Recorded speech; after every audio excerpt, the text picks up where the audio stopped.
Hello and welcome to another episode of Bulletin Broadcast. I am Ben. I always say before I say my name. I momentarily forget it. Well, that's something that I just did it as well. That's amazing. A lot of politicians, they have special voice training to prevent themselves from making those noises. Did you know that? I'm going to have to do some kin speech shit. Yeah. Yeah. Well, I'm joined by Greg. Hi, I'm Greg. And Dan. Ha ha ha. And this week we are discussing digital game sales, and what I found out today is their dominance, actually. Ooh. Yeah, I did a little bit of research before we started this podcast. Journalism. I know, surprising. Do either of you care to guess, as of January 2019, how much of the game sales in the UK were made up by digital game sales? 4. 4%. No, That's Dan's guess. Just 4. Just 4. Wow. Okay. I think it's higher than that. I think, based on the fact that you've just told me that it's dominant, it's at least 50%. So I'm going to go 54%. Oh well. I go 60. You're both wrong. You suck. Right. As of January 2019, according to Eurogamer, 80% of video game sales in the UK were digital. Gross. Wow. I don't like that. Of the £3.86 billion made by the video game market in the UK in 2018 as a whole, 3.09 billion of that was from digital, and 770 million was from physical. I mean, there's a couple of questions around that. Does that encompass like things like Games Pass? Like when you download a free game, like is that each download, or is it each physical purchase, which might include microtransactions as well? Yeah, I don't know if that's the major factor. So the way they work out digital revenue is microtransactions, DLC, subscription services, pay to play, as well as individual game sales. And that's almost moot then, really, because when you're looking at kind of game sales, I mean, you can spend as much on DLC and a subscription for a game as you did originally to purchase it. So it's not really a true reflection, is it? Well, yeah. So they go on later to say that you know they talk about FIFA a lot. 25% of FIFA 19 sales were digital, compared to 20% the year before. So, although there is a trend of microtransactions going up, it does seem, even disregarding that, the actual physical game sales are increasing as well. Which I can believe. Like it's felt like it's going that way for years and years. And when this generation began, Xbox One, PlayStation 4, I mean, Xbox One came out swinging with all of their massive claims that, everything was going to be completely digital, and all of the many ideas that they had, some of which were good, most of which were disastrously unpopular. But they were sort of, their minds might have been at the sort of place where maybe gaming is reaching now, in terms of what they thought the gaming market actually was. It's weird because, so I'm looking at this other statistic I have from Statistia.com, which is apparently a very big website for general statistics, if you're ever interested. And I love general statistics. Oh yeah, you seem to be. You can search which statistic you want, and it will show you. There goes my afternoon. Yeah, just lose yourself in it. We joke, but I'm genuinely interested in this. So, the increase from 2018 to 2019 of digital video game sales isn't actually that big. But compared to 2011, in 2011, digital game sales in the UK only was 753 million. and in 2019 they hit 3.17 billion. I think part of that, though, is you've got to think of the fact that, I mean, to me, it only feels in the last few years that the internet has become like a staple in everyone's house. Now my 85-year-old nan has the internet. I will agree that it's become, I mean, in some countries it's classed as a basic human right, isn't it? So I think you've kind of got, it's going to plateau. You've got to realise that as more people get the internet, or as it becomes in every single household, then obviously anything digital is going to increase, isn't it? Well, see, I think I have mixed feelings about this, because obviously a big part of this is to do with just the sheer dominance of games like Fortnite and Apex Legends, and even Grand Theft Auto, if we're including microtransactions. You know, I mean, Jesus Christ, Fortnite is still everywhere, no matter where you look. Yeah. They can do that dance. They can do that all Fortnite of the dance. dances, Greg. The swishy Jim. Mm-hmm. Very famous dance. But I think a big part of this is actually the ability to preload the games. I've knocked my microphone. That is a very big... it's a very big thing for me personally when I'm determining if I'm going to buy a game, because the ability to preload the game was something that previously was only on PC. It wasn't a console thing, and the console market kind of got a bit savvy and was like, oh well, hang on a second.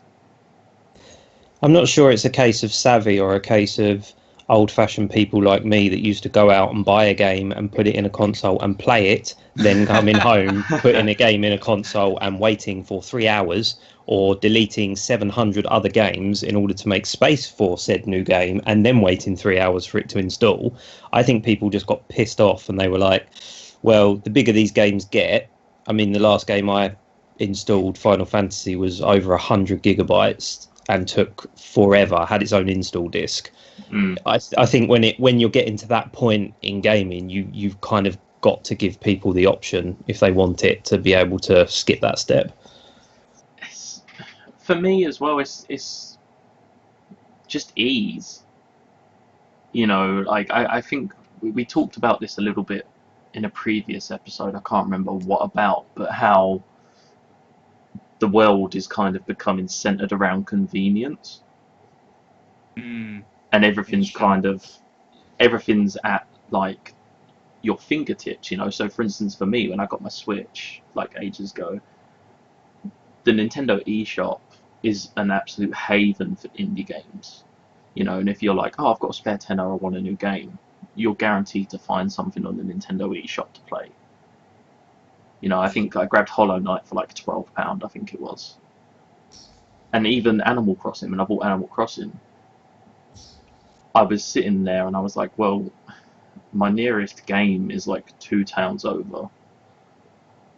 You know, I literally have to get 2 buses to go into my local game to be able to buy it. Why would I do that when I can purchase it digitally, leave it installing while I'm at work, come home, and then it's ready to go? And to take that argument to its extremity, in that people will absolutely pay for convenience, even if it's a surprisingly high amount for the amount of convenience you are getting. I have lived in a house that has ordered takeaway from a building that is less than a 5-minute walk away. Yeah. I more than once in university, we wanted Jags. Jags is, you know, we have to put trousers on. Oh, look, Jags comes to us with the magic of the internet. It's brilliant. I have absolutely no shame in admitting that I do that probably once a fortnight. And it's fine now because it's quarantine, but they're used to it anyway. They know where I live. This isn't just quarantine based. I live you can see it from my front window, a long street that has lots and lots of takeaways on it, and they've all delivered here. Yeah. I think you're right about digital games, though. I think convenience is a mask for laziness. And I think 100%. people have got lazy. And I'll have my rant in a minute after Greg's opinion, but because I can't stand the rise in digital games, I hate them. This is why I was interested to see what you were thinking. But you know my opinion, because way back when I joined Games Bulletin, it was before the Switch came out, and there was rumours that it was going to be digital only. I remember the rant. And it wasn't a rant. I had to write a piece to show that I could spell and knew what a sentence was, and I wrote a rant. I wrote a piece about not loving digital games. So, Greg, how do you feel about it? Well, just to quickly pick up on something you said, and then I'll go on with my opinion, Dan. People have not gotten lazy. People have always been lazy. All technological innovation is based on the fact that people are lazy and want the most expedient route to do the most things. It's the route. It's what we're so damn good at as a race. I love it. Anyway, my opinion is that yes, it is convenient, and yes, it's actually sometimes cheaper by actual quite large margins, but also let us not forget the many advantages of having hard physical copies of video games. For example, sometimes it is cheaper because having a competing storefront with the official storefront of Microsoft or Nintendo, especially Nintendo, if you want to get a second-hand old Pokemon game or something, you might go to an old shop, like a pre-owned game shop, and buy that for £15, as opposed to buying it at still £40 from Nintendo. Stuff like that. There's still always going to be a place for hard copy games, and we will always keep that fight up, guys. Lift your arm up in celebration. Come on, yeah. But also, it's very cool to have digital games. I love having digital games. I have never had such a big backlog in my life by magnitudes because it's so easy to get digital games, and so many of them come free with my memberships of PlayStation Gold and Xbox Gold or whatever they're all called. It's a digital revolution, is what it is, my friends, and it's here to stay. Wink. Are you leading it? It sounds like you're trying to lead it. Yeah, this is a very like dominant stance you've taken. I just felt like, I just wanted to explode into speech. I didn't plan any of that, and it probably showed. I don't think you've ever planned anything you've said on any of the podcasts, to my knowledge. That's true. I don't think any of us has. No. This is the one I'm interested for. Go on, Dan. What? Why? No, it's just because you're an old man at heart, living in a modern man's world. So I'm an old man at heart. I'm just an old man. How do you feel that your horse and carriage is being replaced by the automobile? I will cut you.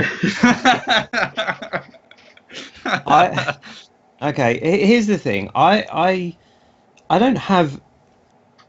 I'm not completely against digital games because, like Greg was saying, I love my PS Plus games that I get and the Xbox Gold games or whatever, and there are so many fantastic indie or smaller developed games that aren't perhaps in a financial position to put the hardware out there and actually put it on a disc, but they will. You can find them. I've got an absolutely massive library of indie games that I've thoroughly enjoyed, and I wouldn't get that if it wasn't for digital games. But my worry is because I collect retro games, so I've got pretty much every console, and I've got an entire games room just dedicated to games. There's like thousands, and my worry is, like Greg was saying the other week, you an Aussie getting the PlayStation 1 out and hooking it up and having an afternoon of that. What happens in 10 years' time if the PlayStation 5, for example, is completely digital, and you turn on for another very quick example, a friend of mine, many years ago, I gave her a Wii because I had a spare one, and she's not really much of a gamer. But when this quarantine happened, she was like, "Oh, I've got that Wii in the cupboard. That'll keep me and my other half interested." Hooked it all up. Didn't have any games. Thought, "Oh, I'll buy some, or maybe there's some on the console." But they've now stopped the Wii store or online or whatever it was called, so she cannot use it. She physically cannot use it until she can go out and actually buy physical games for it. So I don't want to spend, I am terrified to think about how much money I've spent on games for the PS4. This seems to just have been a generation where I have so many games. I don't want in 10 years time not to be able to play any of them. And that's my worry with digital games, because I feel like I'll always be a collector, so I want to always be able to play them, and that's just a bit of that's my biggest worry behind it. But surely, okay, you're talking in terms of acquiring digital games down the line, like if the storefront gets suspended. Yeah. So I've got probably 2 shelves of PS4 games. Let's say I've got 100. If they were all digital, and then in however many years I wanted to go back and play my PS4, but they had, stopped the PSNet or whatever it was, I've basically got an expensive paperweight that I can't use. Well, surely once you own the games, that's it. Like you own them. You would think, but how do we know that? Where's the guarantee? Yes, and also there's a problem where we already have seen this happen, a variation of this happen. Who among you can still play Aliens versus Predator multiplayer? Oh, I mean, I was thinking PT, but well, PT. I mean, that's a straight up example, isn't it? They will turn off the servers. They will not always support people's ability to play these online games and to download these online games. Yeah, I was thinking like, oh, surely it wouldn't matter, but then yeah, they did that with PT. If you didn't have it already installed, they took it off of your library, even though it was meant to be on your library permanently. That's the whole point of it. Mm-hmm. What if the game company stops existing? What if they stop providing that service entirely? What if Sony in 100 years' time is literally not even doing this stuff anymore, and they're just producing smell-o-visions? Like, you can no longer download your Last of Us 6. You can't do it because they're not going to do it for you. I'm just going to look up because I'm interested to see how well Steam has been doing. I have another example while you're doing that. There was a game that came out a while ago, Godzilla. I think it was based on the new films, maybe. And I remember seeing it on the PlayStation Store for about £3, £4 at one point, because it didn't do brilliantly. But then whoever made the game lost the license, so they had to pull it from the store, and now you can only get it on disc, and it's like £100 because there isn't that many out there. So the whole pulling it from the store, I mean, I can't hold my hand up and say that it won't work if you've already got it. I don't know how that works, but again, it's still along the lines of, if I had the physical disc, then that's mine forever, and there's no way I can't play that. Yeah, I mean, as far as I understand, it's basically that the publisher has to allow that game to exist on the storefront and the library. So if they pull the connection on their end, you essentially lose access to it, which is what they did with P2. With what they did with PT, they just kind of cut their end of PT, and nobody could access it unless it was already on there. And we all sign all of these terms of use things. Sometimes a lot of the games that we now boot up that are new come with do you want to play it, where you've got to sign these terms of service, and you got to scroll down to the bottom or whatever. It happens in, like, I think it happened in a Pokemon game possibly. It's bizarre. This is the world we live in, and we probably, in all of these things that we've all scrolled down to, no one's ever read it. We have probably agreed to the fact that yes, they can flip the switch at any time they want. They can just do that, and that's it. There's nothing we can do. Yeah. How else are you going to catch your Pikachu? You gotta sign the yes. There was a thing back to the digital. I remember a thing quite a while ago, before kind of Spotify and Apple Music, but there was a big uproar because when you remember when you used to pay like 79p to download a song from iTunes, there was a big thing where it came out that you don't actually own that. No, you're buying the license. You've bought the license to play that, and at any time it can be revoked. And that's the similar thing that I don't like about digital games. I think I must admit, I think part of it is just because I am old and I don't like spending money on things that I can't physically touch. I know that sounds ridiculous, but if I've just spent 50 quid on a game, I like to have I like to have something to show in my hand that I have spent that money on. Yeah, I mean, I think that's a big part of it, but I also just think the other part is I want to know that if I've bought something to play that I enjoy, that I can always play it and that it's not going to get taken off me at any point. Yeah, before we started recording this episode, I was not worried. I was very sort of pro digital games, and now I'm a little bit worried. I'm not gonna lie. the idea that, you know, like for instance, I just started playing Sekiro, and just as an update, Dan, I finally managed to get down the timing for the counters. Okay. So we're getting there. We're making progress. But you know, I paid £35 for that. It was on sale.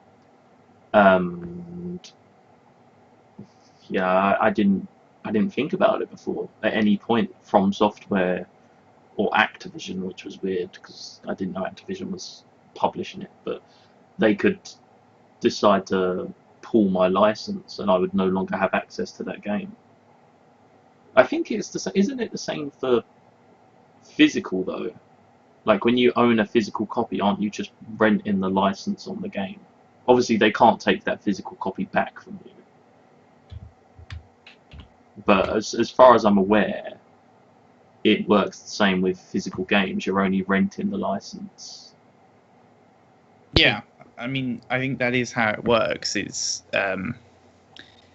yeah, very much that is the case. I mean, it's not like there's a high chance or even much of a chance at all that they will pull a lot of these games in the immediate future or anything like that. It's more the far future, I think, we have to worry about that. Do you reckon it'll ever get to a point where we have, I mean, excluding PC, because PC's kind of been accepted as a digital-only platform now. I know you can still get CDs to put in. But literally, what madman has ever bought a PC disc-based game in the last 10 years? Yeah, that's what I mean. Do you reckon we'll ever hit a point where consoles are digital only?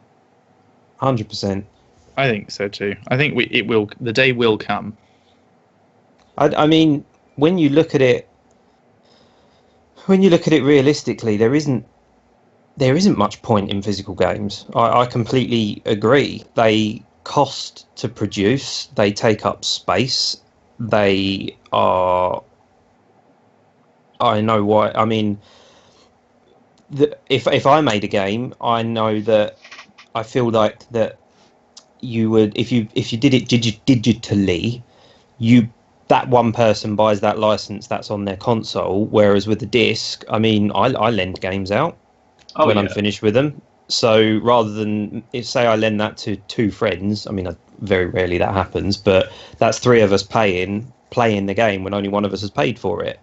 So, you know, from the developer and publisher's point of view, I completely understand why they would push towards digital, but I just, as all the time I can buy a physical copy, I will buy physical over digital. Yeah, I mean, that was the thinking of Xbox when they came out with the Xbox One, that did not allow for, like reselling your copies or handing your copy to people or anything like that. And a lot of games had that in the 360 era. Like their way of sort of guarding against that was they'd lock multiplayer content behind, this could only be given out to one person, the original purchaser or whatever. They put a code on it and things like that. When we will see if that's a battle that they want to try and fight again. But it didn't go so well for Xbox last time.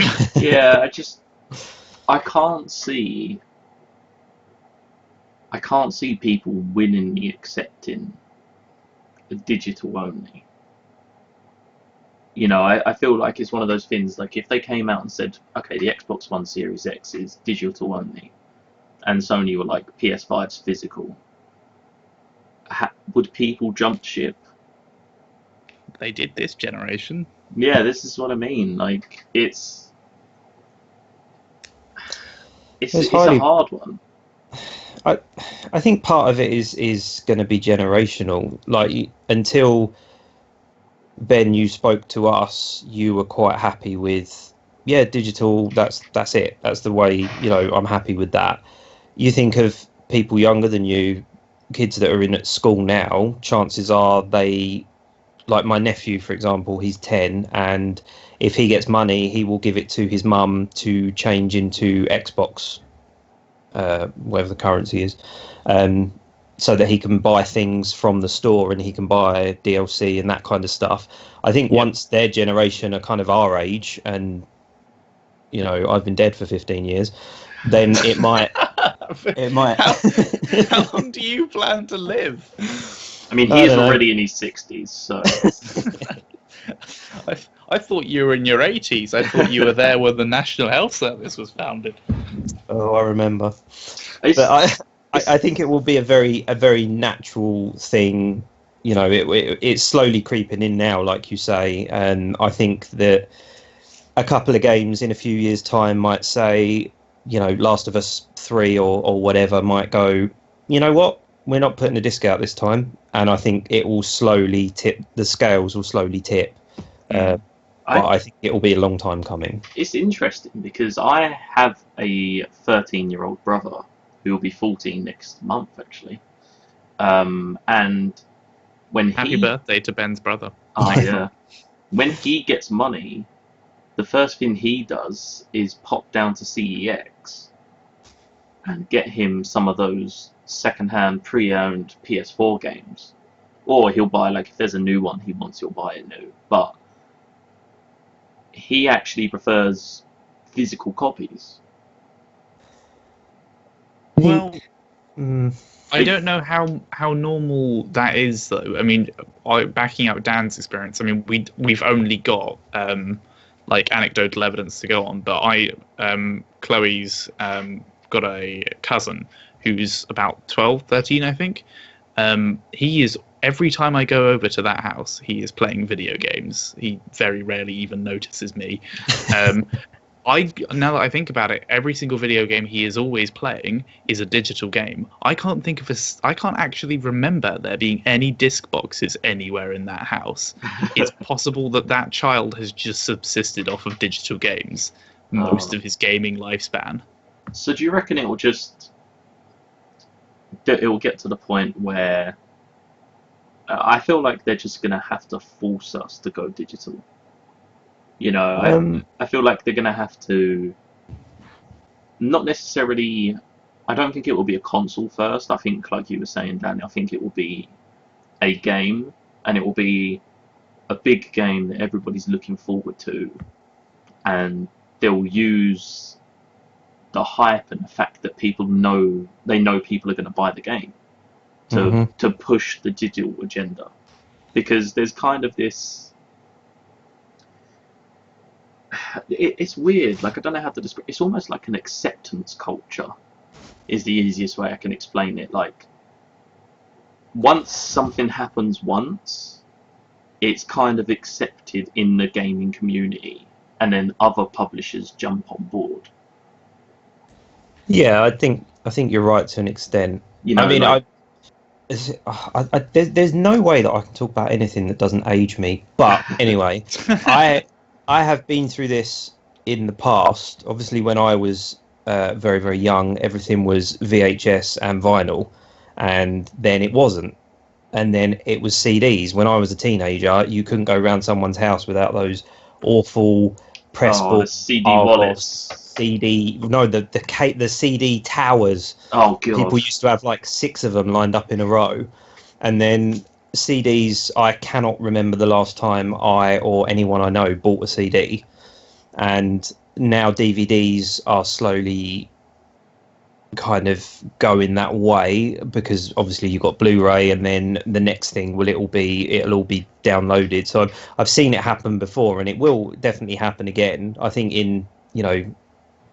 I don't know how long in the future, but shops like CEX I don't think will exist, because everything will be digital.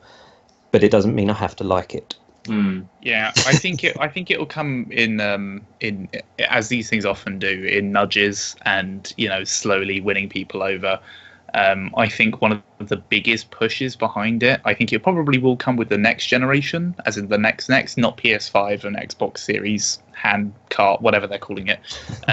It will be with the next generation, and part of the argument will be, this is cheaper for you. Look how much cheaper it is, because we don't have to produce physical products.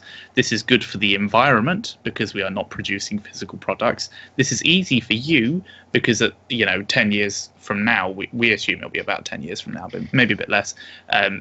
Governments of the world will have done more work into internet infrastructure. That is a major thing going on in all Western democracies, and indeed a lot of countries on the planet are putting loads and loads of work into making internet better and better and better. The infrastructure will be in place, and the mindsets will be there, and at that point, the cutoff will be it'll be a tiny whimper of the Dans of the world, who are just like, oh, I don't really like this, but I do like seeing Crash Bandicoot with even more pixels, so I'm going to buy it. I mean, I'm never going to be one of these that will stop gaming because I can't get a physical copy, but it's not something that I'm going to be particularly overjoyed about. And I've just thought of another reason that I don't like it, is because I price match when I buy a new game. So I've got 3 or 4 different websites that I'll go to, and for example, The Last of Us game will sell it for £50. The Last of Us 2, I managed to get it with some sort of free gift thing for like 40 quid. Well, when you buy it digitally, you are tied to whatever price they want to charge, which is always, when I scroll past them, £50 or £55 for that game. You're kind of you're stuck with that. You're stuck paying with what they dictate that you have to pay for it. I would disagree with that. There are websites that you can use to get digital codes cheaper. G2A is one, but they're in a bit of a pickle at the minute, because it was revealed that they were knowingly selling stolen keys. So yeah, so you've just made the counter argument I was about to make, which was, are they trusted? I don't personally trust a lot of these places. CD Keys is a good site. I use CD Keys to buy Animal Crossing, and Nintendo wanted, I believe it was like $54.99. I got it from CD Keys for $41. See, that's not too bad. I mean, that's not something. I mean, I'll hold my hands up and say that's not something I've ever looked into, because I tend to go for the physical. Yeah. The physical copy. Here's another argument though, Ben. Your absolutely beautiful and coveted Metal Gear Solid Special Edition that you bought with the BB. My Death Stranding one, yeah. What's going to happen to all of that kind of stuff? Well, see, this is interesting, because I hadn't considered that. But I mean, surely there's an argument that you could buy like a collector's edition of Final Fantasy 27, and next year. Yeah, they could mail you a box containing your your collectible 12-inch statue of Cloud's son and all of the other little trinkets that come with it, and just have a leaflet, here is your code, please enter this into, PlayStation 7 store. And, I mean, it's still doable. I feel like there has been a game before that had a digital release, that had a collector's edition that was mailed to people.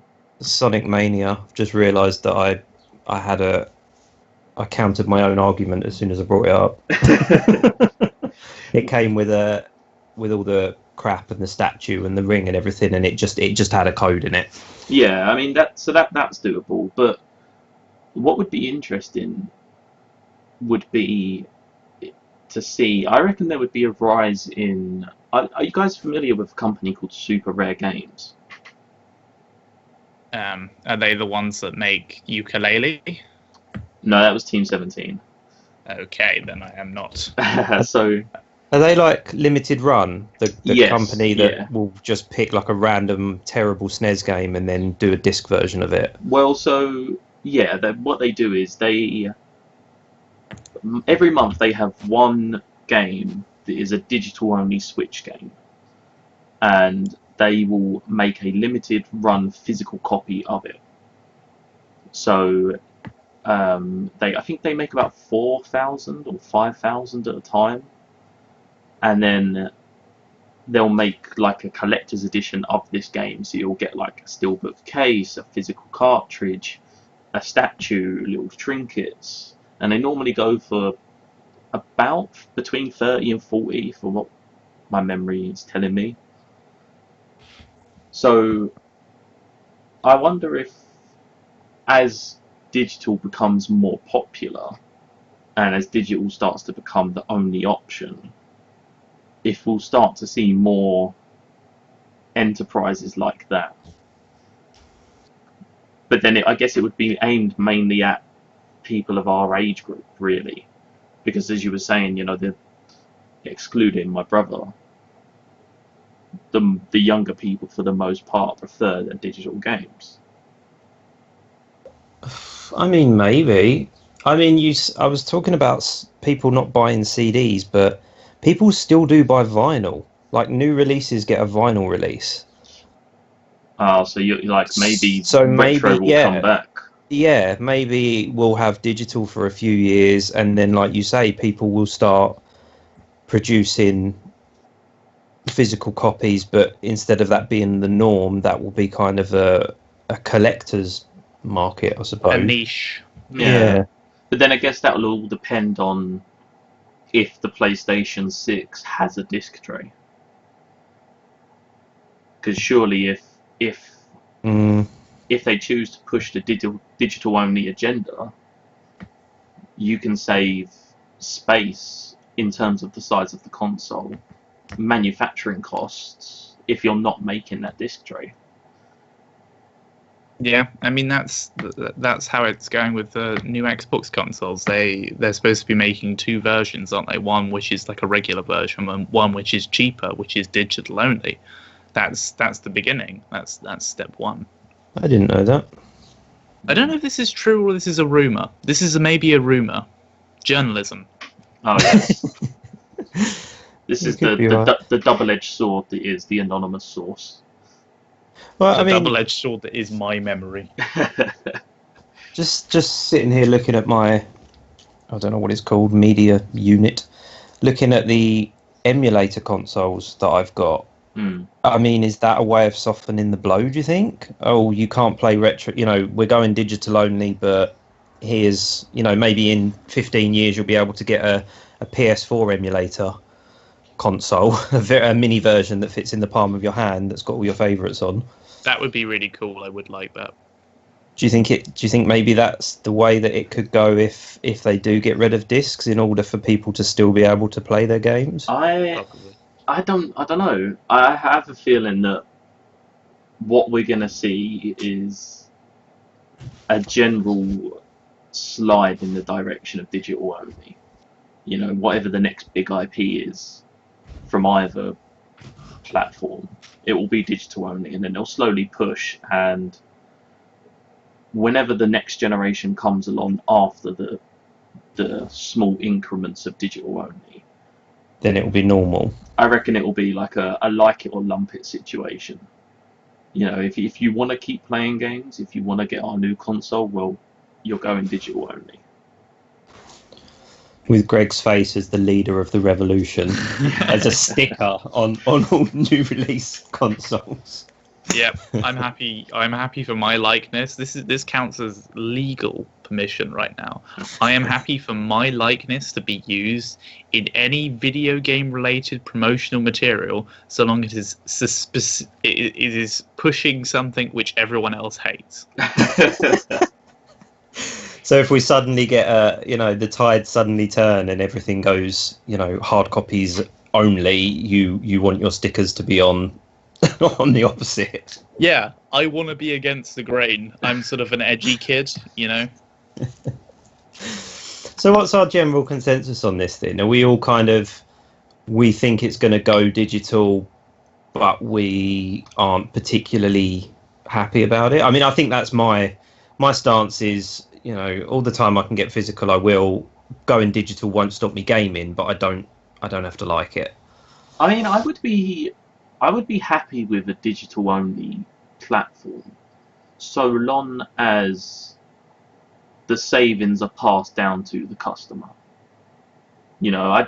If you're taking out the disc tray and you're taking out the manufacturing process of printing all these discs and shipping them and whatever, I don't mind going digital only, so long as instead of me paying 55 for that game, I now pay like 40.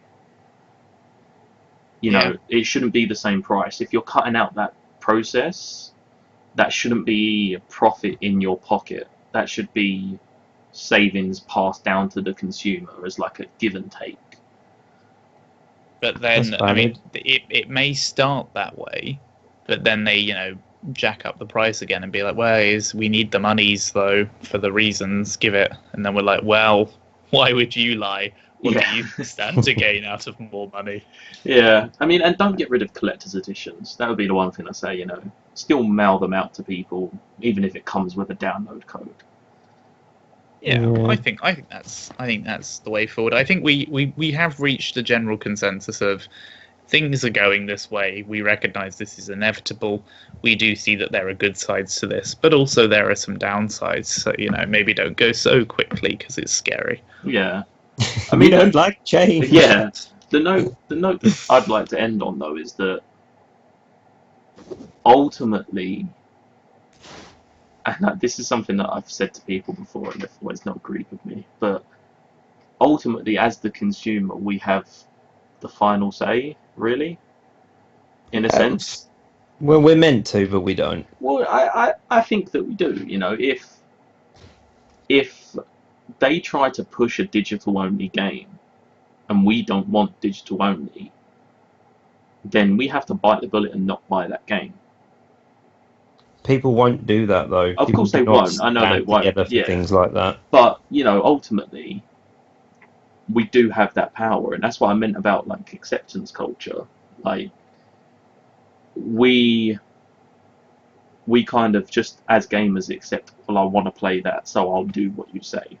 Whereas in reality, if we used our power as the consumer and didn't buy that game, that studio, publisher, whoever, would turn around and go, nah, shit, okay, that wasn't a good idea. Like they did with the digital only Xbox. As far as I know, did they actually make that? I don't remember hearing anything about it. Well, the digital only Xbox, from what I've heard, is for the coming generation. Well, I thought they were supposed to make Xbox One digital only, and then they backed out because people. Oh yeah, that was originally happening, and yes, consumers were very organised against that, and then they had to U-turn, and that does happen. That's what happened with Star Wars Battlefront 2. Consumers were so virulently opposed to the pay-to-win bullshit that the game that they just shat themselves and completely dropped everything that they said that the game required within 2 weeks, I think it was. Yeah, so I mean, we don't. it's a lot of organisation that would need to happen though. But ultimately, we don't have to sit and take it. Yeah. As the consumer, we do have the final say. And if we accept it, then it will become the norm. This is true. In a market economy, as I feel like I mention every week, it is literally down to what the consumers buy as to whether or not they will do a thing, because they want to be paid for things. That's what they want. Yeah, but as Dan said, you're never going to...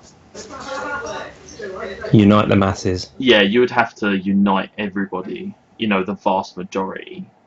You would need at least, from a statistics standpoint, you would need at least 51% of everyone who's going to buy that game to disagree with it. Well, it doesn't need to be 51%. It could. Sometimes their margins might be to an extent that even a 20% cut of their predicted amount of people buying into the game will tilt it into a loss. Yeah. I think the reason that won't happen though is because for us it's a choice, whereas the new generation or the current generation of gamers, it will be their normal. Yeah, so I guess when it goes digital, they're not going to fight against digital only if that's all they've known and that's all they're used to. Again, take my nephew for example. He's always gone for digital, so he's not going to fight for discs when he's never used them anyway. So once again, the youngsters are going to ruin us. I can see why the papers find it so addictive to blame millennials for it. Yeah, I feel like that's a general nice ending point, really. We don't necessarily agree with it, but we know it's going to happen, and there are things we'd like to see happen should it happen. Yes. It's just the world, isn't it? Yeah, I mean... I don't agree with a lot of things, but I can't change it, so I'm just going to take my punishment. Yeah, I mean, if you do want to stay physical only, then Greg can lead the revolution, and he will conform the masses. Revolution. I will lead any given revolution. It doesn't particularly matter to me. He just wants to be in a place of power. I just want, I just want to be popular. There's going to be a link to a Venmo to donate to the cause. Start getting some campaign posters put up. Yeah. Really ambiguous descriptions, like "help me fund my revolution." Just not saying what the revolution is. Yeah, viva any given revolution. Well, I think that's a nice little place to stop. Thank you guys for listening. Thank you guys for joining me. And I guess we will see everyone next episode. Yeah. See you guys next week, or you will hear us. We won't see you. It's a podcast. Come on. Great. I mean, come on. How are you going to lead a revolution, man? Through Zoom. I'm hitting stop record. I'm turning on the fan. I'm so sorry, I have a problem. What is? Did you hear me cut out roughly 3 minutes and 12 seconds ago? No, why? I didn't realise that my computer wanted to update because I wasn't looking at it, and it closed everything. I managed to seamlessly join the chat again and start a new recording, but I now have 2 different recordings, so... That's fine, I can sync you up, don't worry. I have the